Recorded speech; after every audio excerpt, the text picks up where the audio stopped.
jangan sampai Bawaslu malah menjadi badan pembuat was-was pemilu.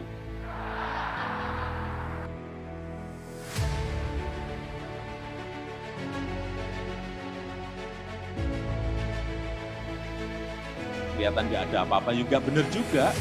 Kuncinya, menurut saya kuncinya aturan main harus jelas dan disosialisasikan.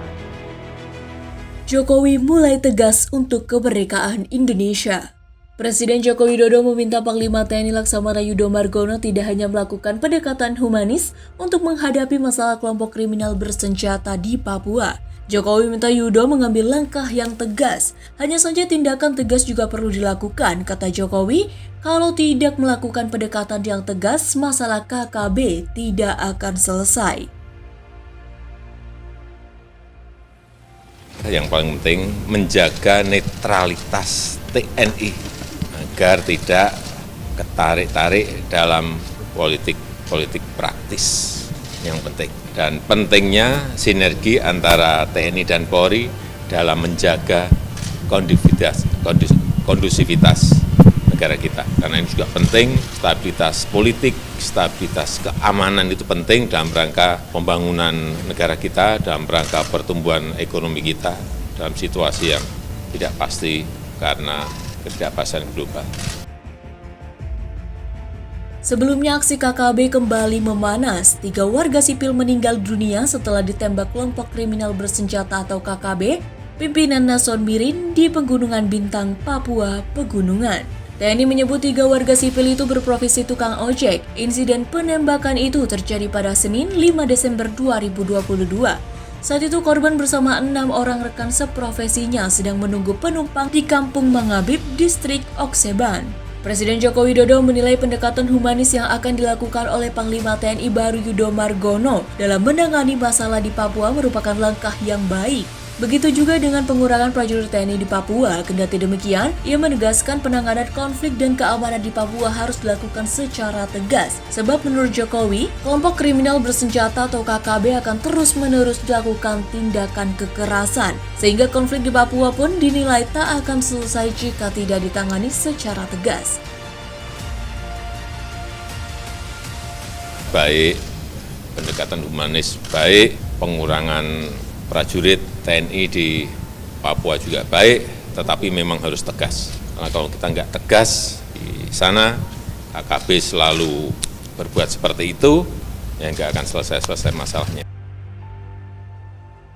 Sebelumnya Yudo Margono mengatakan dalam menangani konflik keamanan di Papua, dirinya tidak akan menggunakan cara yang sama.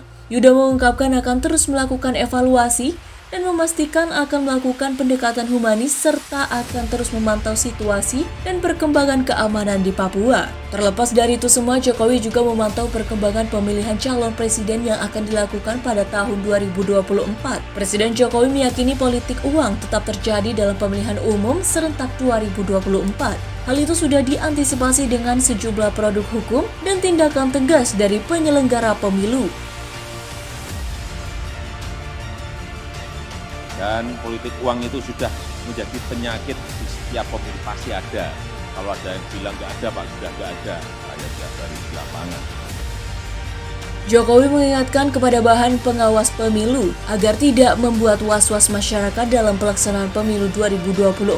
Ia berharap Bawaslu membuat aturan tegas sehingga proses sosialisasi oleh setiap calon, baik di level eksekutif atau legislatif, memiliki aturan yang jelas. Bawaslu harus tegas dalam menegakkan aturan, tidak boleh ragu, sekali lagi tidak boleh ragu. Tapi juga jangan sampai Bawaslu malah menjadi badan pembuat was-was pemilu. Kepala negara meminta Bawaslu mencegah sedini mungkin politik uang dalam pemilu 2024. Jokowi menilai permasalahan dalam proses pemilu hanya besar di media sosial, tetapi tetap diwaspadai. Gesekan sekecil apapun segera diselesaikan saat itu juga, jangan tunggu membesar. Pemilu 2024 tidak boleh dilakukan secara senyap, perlu ada keramaian yang menunjukkan adanya pesta demokrasi di Indonesia. Artinya apa? Bingar-bingar pemilu tetap harus terasa sebagai bagian dalam kita berdemokrasi. Ini penting sekali. Harus hingar-bingar. Harus dengar pemilunya, jangan sampai kita menekan pemilu senyap. Kelihatan nggak ada apa-apa juga, benar juga. Kuncinya, menurut saya, kuncinya aturan main harus jelas dan disosialisasikan. Ketegasan Jokowi semata-mata hanya karena ingin negeri ini mendapatkan kebaikan dan peningkatan dalam segi apapun. Jangan sampai dengan perubahan kepemimpinan Indonesia semakin terpuruk.